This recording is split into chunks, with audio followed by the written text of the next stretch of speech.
একটা জেল যেখান থেকে পালানো মানেই মৃত্যু। চারদিকে শুধু বরফ, ক্ষুধা আর অজানা ভয়। তবুও একজন মানুষ অসম্ভবকে সম্ভব করার সিদ্ধান্ত নেয়, শুধু নিজের পরিবারকে আবার দেখার জন্য। এটা তার 7 বছরের অবিশ্বাস্য বেঁচে থাকার লড়াইয়ের সত্য গল্প। তো চলুন গল্পটি শুরু করা যাক। গল্পের শুরুতে আমরা সাইবেরিয়ার একটি জেলখানা দেখতে পাই, যেখানে প্রচুর জার্মান সৈনিককে সীমাবদ্ধভাবে দাঁড় করিয়ে রাখা হয়েছিল। আসলে দ্বিতীয় বিশ্বযুদ্ধ শেষ হওয়ার পর রাশিয়া অনেক জার্মান সৈনিককে বন্দী করে ফেলেছিল এবং তাদের দিয়ে কয়লার খনিতে দিনরাত কাজ করাতে শুরু করে। যদিও এই জেলের নিরাপত্তা ব্যবস্থা ছিল বেশ কম, কিন্তু তা সত্ত্বেও কেউ এই জেল থেকে পালানোর চেষ্টা করতো না, কারণ এই জেলের চারপাশ ছিল শুধু বরফে ঢাকা এবং এই জেলটি যে কোনো জনবসতি থেকে পুরো 14,000 কিলোমিটার দূরে ছিল। তাই যদি কোনো বন্দী এই জেল থেকে পালিয়ে যেত, তবে সাইবেরিয়ার হাড় কাঁপানো ঠান্ডায় তার মৃত্যু নিশ্চিত ছিল। এই জেলটি হাজার হাজার কিলোমিটার বিস্তৃত বরফের মধ্যে তৈরি করা হয়েছিল, তাই কোনো বন্দী এখান থেকে পালানোর চিন্তাও করতে পারতো না। কিন্তু এই বন্দীদের মধ্যে একজন ছিল খুবই প্রখর বুদ্ধিসম্পন্ন, যে এই জেল থেকে পালিয়ে নিজের স্ত্রী ও কন্যার কাছে যেতে চেয়েছিল। এই বন্দীর নাম ক্লিমেন ফায়ারেল, যাকে এই জেলে পুরো 25 বছরের সাজা দেওয়া হয়েছিল। ক্লিমেন একেবারেই চাইতো না যে তার জীবনের অর্ধেক সময় এই কারাগারে কেটে যাক। ক্লিমেন যে কোনো মূল্যে এই জেল থেকে পালাতে চেয়েছিল। সৌভাগ্যবশত একদিন ক্লিমেন পালানোর সুযোগ পেয়ে যায় এবং একটি কয়লা বহনকারী মালগাড়িতে চড়ে জেল থেকে বেরিয়ে পড়ে। জেল থেকে বেরিয়ে খোলা আকাশের নিচে যখন সে তারা দেখতে পেল,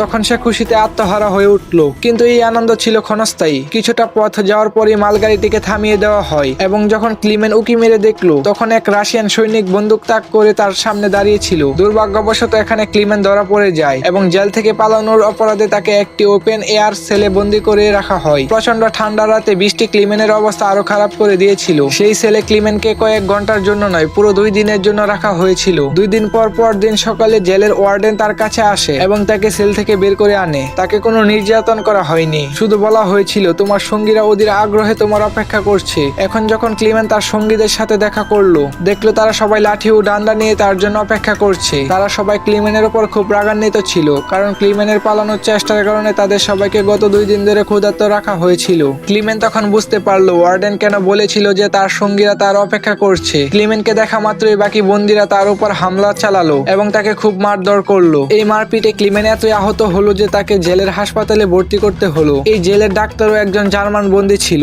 জ্ঞান ফেরার পর ক্লিমেন ডাক্তারকে বলল, আমি আবারও একবার জেল থেকে পালাতে চাই এবং আমার আপনার সাহায্য প্রয়োজন। ডাক্তার ক্লিমেনের সাহস দেখে অবাক হলেন। যে ডাক্তার তাকে বুঝালেন যে এই জেল থেকে জীবন্ত ফিরে আসা অসম্ভব এবং যদি এখান থেকে পালিয়েও যাও, তবুও বাইরের তীব্র ঠান্ডায় তুমি মারা যাবে। কিন্তু এটাও সত্যি যে এখান থেকে না পালালেও তোমার মৃত্যু নিশ্চিত, কারণ যে কয়লার খনিতে তোমরা কাজ করো সেখানে কার্বনের মাত্রা অনেক বেশি, যা বাতাসের মাধ্যমে তোমার শরীরে প্রবেশ করছে এবং এর ফলে ক্যান্সারের মতো ভয়ানক রোগ হচ্ছে। তোমার শেষবারের মতো এই জেল থেকে পালানোর চেষ্টা অবশ্যই করা উচিত। এরপর ডাক্তার তার সমস্ত গরম কাপড়, জুতো ও প্রয়োজনীয় জিনিসপত্র ক্লিমেনকে দিয়ে দিলেন এবং তাকে জানালেন যে রাশিয়ান সৈনিকরা তাদের খাবার রেল লাইনের পাশে লুকিয়ে রাখে। এর সাথে সাথে ডাক্তার তাকে একটি বন্দুকও দিলেন, যাতে সে নিজেকে আত্মরক্ষা করতে পারে। আসলে ডাক্তার এই সমস্ত জিনিসপত্র আগেই সংগ্রহ করে রেখেছিলেন, কারণ তিনি ওই জেল থেকে পালাতে চেয়েছিলেন। কিন্তু 1 সপ্তাহ আগে তিনি জানতে পারলেন যে তিনি ক্যান্সারে আক্রান্ত এবং তার কাছে 1 মাসের বেশি সময় নেই। এরপর তিনি ক্লিমেনকে একটি লাঞ্চ বক্স দিয়ে বললেন, যদি তুমি বেঁচে ফেরো তবে আমার পরিবারের কাছে এই লাঞ্চ বক্সটি পৌঁছে দিও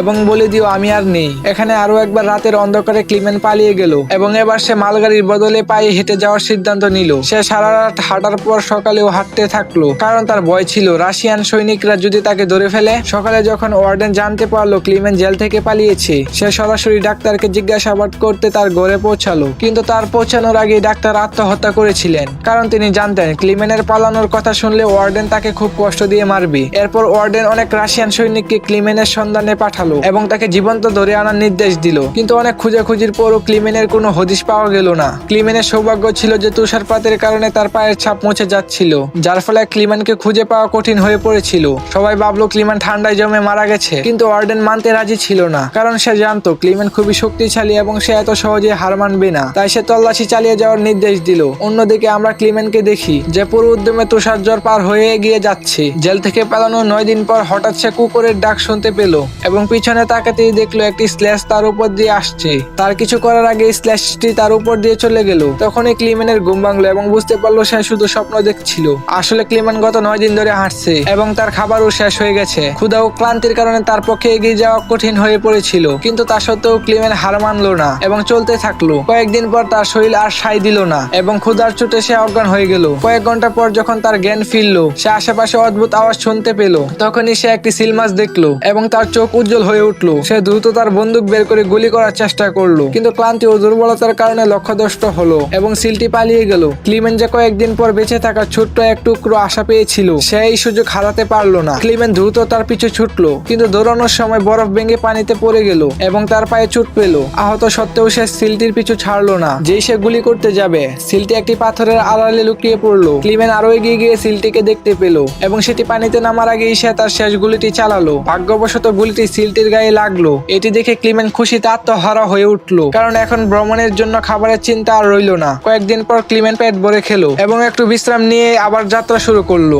এত দীর্ঘ পথে ক্লিমেন একেবারেই একা ছিল এবং চারপাশে বরফ ছাড়া কিছুই ছিল না। এই পরিবেশে তার মানসিক ভারসাম্য হারিয়ে ফেলার আশঙ্কা ছিল, তাই সে নিজের সাথে কথা বলতো এবং নিজেকে উৎসাহিত করত। সেই সঙ্গে সে সর্বদা কম্পাস ব্যবহার করে পথ চলতো, যাতে সে এই বরফের মরুভূমিতে হারিয়ে না যায়। এভাবে দিন কাটতে লাগলো এবং টানা 2 মাস হাঁটার পর ক্লিমেন এই বরফের সমতলে একটি ছোট্ট গাছ দেখতে পেল। গাছটি দেখার পর ক্লিমেন এত খুশি হলো যে যেন সে কোনো গুপ্তধন পেয়েছে। সে দৌড়ে গিয়ে গাছটিকে জড়িয়ে ধরলো। আসলে এই গাছটি ছিল একটি চিহ্ন যে ক্লিমেন 2 মাসের টানা হাঁটার পর এখন এই বরফের এলাকা পার হয়ে গেছে এবং সামনে জঙ্গল শুরু হতে চলেছে। অল্প একটু এগোতেই তার ধারণা সত্য হলো। এখান থেকে জঙ্গল শুরু হলো এবং বরফের এলাকা শেষ হলো। সে জঙ্গলে খুব খুশি ছিল।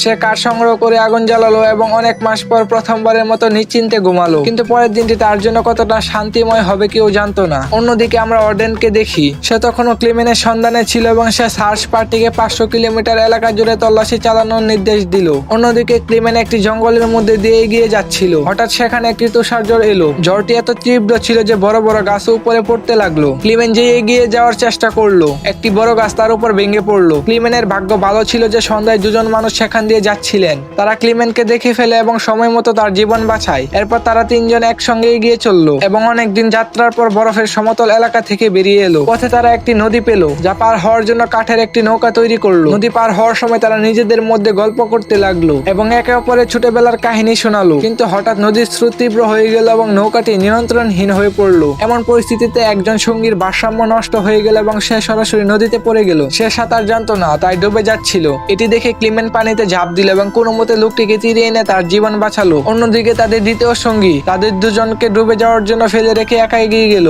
সেই লোকটি খুব লোভী ছিল। সে ভাবলো তারা 2জন হয়তো মারা গেছে এবং লোভে পড়ে সে বন্ধুর জমানো সোনাটিও নিজের কাছে রেখে দিল। কিছুক্ষণ পর যখন ক্লিমেন এবং সেই লোকটি তাঁবুর কাছে পৌঁছায়, তখন লোকটি তার বন্ধুর উপর রেগে গেল এবং তাকে গুলি করে হত্যা করলো। এরপর ক্লিমেন এবং সেই লোকটি জিনিসপত্র নিয়ে যাত্রা শুরু করলো। তারা 2জনে কয়েক মাস ধরে এই আশা চলতে থাকলো যে কোনো জনবসতি খুঁজে পাবে। কিন্তু আবার শীতের মৌসুম চলে এলো এবং চারপাশের জঙ্গল বরফের সাদা চাদরে ঢাকা পড়ে গেল। সেই লোকটি যে জিনিসপত্র বহন করছিল তা অনেক ভারী ছিল, তাই বরফের উপর দিয়ে হাঁটতে তার কষ্ট হচ্ছিল। এটি দেখে ক্লিমেন তার বোঝা হালকা করার চেষ্টা করলো এবং বলল, কিছুক্ষণের জন্য তোমার জিনিসপত্র আমাকে দাও। কিন্তু এখানে লোকটির সন্দেহ হলো যে হয়তো ক্লিমেনও তার সোনা চুরি করতে চায়, তাই সে ক্লিমেনের উপর হামলা চালালো এবং তাকে নিচে ঠেলে দিল, যার ফলে ক্লিমেন অজ্ঞান হয়ে গেল। কিছুক্ষণ পর ক্লিমেনের জ্ঞান ফিরলে সে দেখলো নেকড়ের একটি দল তার দিকে আসছে। প্রাণ বাঁচাতে সে একটি গাছে ওঠার চেষ্টা করলো, কিন্তু ওঠার সময় একটি নেকড়ে তার পা কামড়ে ধরলো। গাছটি দুর্বল ছিল এবং মাঝখান থেকে ভেঙে গেল, ফলে ক্লিমেন নিচে পড়ে গেল। ক্লিমেন ভাবলো তার মৃত্যু নিশ্চিত। তখনই হঠাৎ গুলির আওয়াজ শোনা গেল। ক্লিমেন চোখ খুলে দেখলো কিছু নেকড়ে মারা গেছে এবং যারা বেঁচে আছে তারা পালিয়ে গেছে। আসলে এলাকার শিকারীরা এসে তার প্রাণ বাঁচালো। তারা তাকে তাদের গ্রামে নিয়ে গেল এবং সেখানে গ্রামের মানুষ তার সেবা করলো। বহু বছরের পরিশ্রমের পর ক্লিমেন একটি জনবসতিতে পৌঁছে গিয়েছিল।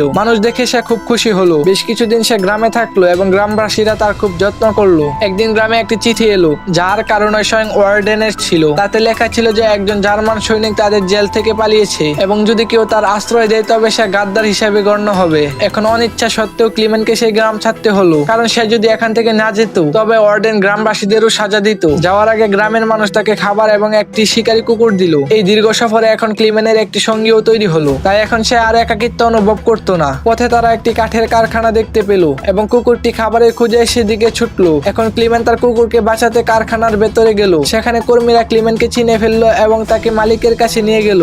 সেখানে গিয়ে ক্লিমেন মালিককে তার পুরো ঘটনা শোনালো, যা শুনে সবার ক্লিমেনের উপর করুণা হলো। তারা তাকে খাওয়ালো এবং জার্মান গ্রামে একটি ট্রেনে বসিয়ে দিল। ক্লিমেন খুশি ছিল যে শীঘ্রই বাড়ি পৌঁছে যাবে, কিন্তু সে জানতো না যে কারখানার মালিক তার খবর ওয়ার্ডেনকে দিয়ে দিয়েছে। এখন ওয়ার্ডেন তার সৈনিকদের সঙ্গে স্টেশনে তার অপেক্ষা করছিল, কিন্তু স্টেশনে পৌঁছানোর আগে ক্লিমেন দূর থেকে রাশিয়ান সৈনিকদের দেখতে পেল এবং সুযোগ পেয়ে ট্রেন থেকে ঝাঁপ দিয়ে পালিয়ে গেল। কিন্তু দুর্ভাগ্যবশত রাশিয়ান সৈনিকরা তাকে দেখে ফেললো এবং পিছু ধাওয়া করলো। ক্লিমেন দ্রুত রেল লাইন পার হলো, কিন্তু হঠাৎ না জানি কোথা থেকে থেকে ওয়ার্ডেন তার সামনে এসে দাঁড়ালো। এটি দেখে ক্লিমেনের বুক কেঁপে উঠলো, কারণ সে ভাবলো তার বহু বছরের পরিশ্রম নষ্ট হয়ে গেল। ওয়ার্ডেন তাকে গ্রেপ্তার করার আগে ক্লিমেনের কুকুরটি ওয়ার্ডেনের উপর ঝাঁপিয়ে পড়লো এবং তাকে কামড়ে ধরলো, এবং এভাবে আবারও একবার ক্লিমেন পালিয়ে যাওয়ার সুযোগ পেল এবং সে সর্বশক্তি দিয়ে দৌড়াতে শুরু করলো। কিন্তু তখনই গুলির শব্দ শোনা গেল এবং সে যখন পিছনে ফিরে তাকালো দেখলো তার কুকুরটি মারা গেছে। এটি দেখে ক্লিমেনের খুব কষ্ট হলো, কিন্তু তবুও সে থামলো না এবং পুরো শক্তি দিয়ে এগিয়ে চললো। এরপর সে একটি ব্রিজের উপর উঠলো এবং নিচে দিয়ে যাওয়া একটি ট্রেনের উপর লাফিয়ে পড়ে সেখান থেকে পালিয়ে গেল। আর এভাবেই ওয়ার্ডেনের হাত থেকে আবারও একবার বেঁচে গেল। এভাবেই দিন কাটতে লাগলো এবং ক্লিমেন ধীরে ধীরে তার যাত্রায় এগিয়ে যেতে থাকলো। দেখতে দেখতে 1952 সাল এলো এবং ক্লিমেনের জেল থেকে পালানোর পুরো 7 বছর হয়ে গিয়েছিল। সে তখন সেন্ট্রাল এশিয়ায় ছিল এবং একটি গ্রামের মেলায় ঘুরে বেড়াচ্ছিল। সেই মেলায় সে খাবার দাবারের ভিন্ন ভিন্ন জিনিস দেখলো। খাওয়ার ইচ্ছে হলেও তার কাছে টাকা ছিল না, তাই সে মন শক্ত করে এগিয়ে গেল। তখনই তার নজর পড়লো দুটি মেয়ের উপর, যারা মেলায় প্যানকেক বিক্রি করছিল। ক্লিমেন সেই প্যানকেক খেতে চেয়েছিল, কিন্তু বেচারার পকেটে একটিও পয়সা ছিল না, তাই সে হতাশ হয়ে এগিয়ে যেতে লাগলো। কিন্তু তখনই তাদের মধ্যে একটি মেয়ের তার উপর করুণা হলো এবং সে প্যানকেকের একটি টুকরো ভেঙে ক্লিমেনকে দিয়ে দিল। প্রথমে ক্লিমেনের কিছুটা অদ্ভুত লাগলো, তারপর সে মেয়েদের ধন্যবাদ জানিয়ে প্যানকেকটি খেলো। এখন এই মেলায় একজন বৃদ্ধ মানুষও ছিল যে এই পুরো ঘটনাটি দেখে ফেলেছিল। এরপর ক্লিমেন একটি চার্চে গেল এবং সেই বৃদ্ধ লোকটিও তার পিছু নিয়ে সেখানে পৌঁছালো। আসলে এই বৃদ্ধও এক সময় কোনো এক জেলে বন্দী ছিলেন, তাই তিনি ক্লিমেনকে পুলিশের হাতে তুলে দিলেন না, বরং তাকে সাহায্য করার চেষ্টা করলেন। এরপর তিনি ক্লিমেনকে তার বাড়িতে নিয়ে গেলেন, যেখানে ক্লিমেন বহু বছর পর তার দাড়ি কামালো এবং পুরনো চেহারাতে ফিরে এলো। তারপর সেই বৃদ্ধ ক্লিমেনকে একটি নতুন পাসপোর্ট দিলেন,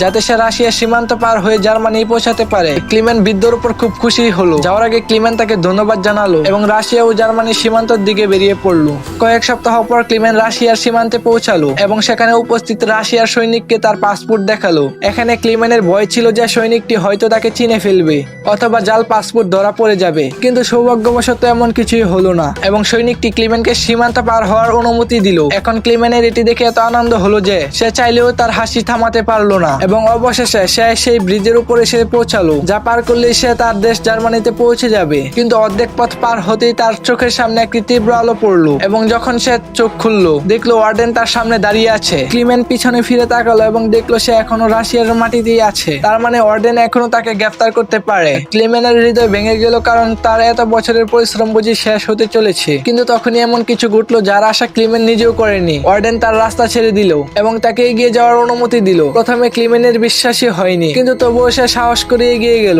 আসলে ওয়ার্ডেন ক্লিমেনের বেঁচে থাকার অদম্য ইচ্ছা এবং তার সাহসিকতা দেখে খুব অনুপ্রাণিত হয়েছিল, তাই সে ক্লিমেনকে গ্রেফতার করলো না এবং তাকে নিজের দেশে ফিরে যাওয়ার সুযোগ দিল। আর তখনই ওয়ার্ডেন তাকে বলল, এই লড়াই শুধু দুইজন সৈনিকের মধ্যে ছিল, একজন আমি এবং একজন তুমি, আর এটি তুমি জিতে গেছো। যাও, তোমার জীবনটা উপভোগ করো। অবশেষে ক্লিমেন সেই সীমান্ত পার হলো এবং তার দেশ জার্মানিতে পৌঁছালো। এরপর সে তার বাড়ির কাছে পৌঁছালো, যেখানে সে তার মেয়ে ও স্ত্রীকে দেখলো। কিছুক্ষণ পর তারা দুজন চার্চে যাওয়ার জন্য বাড়ি থেকে বের হলো এবং ক্লিমেনও তাদের পিছু নিয়ে চার্চে পৌঁছে গেল। যদিও ক্লিমেন তখনও তার মেয়েকে ডাক দেয়নি, কারণ সে আশায় ছিল যে একদিন তার বাবা অবশ্যই ফিরবেন।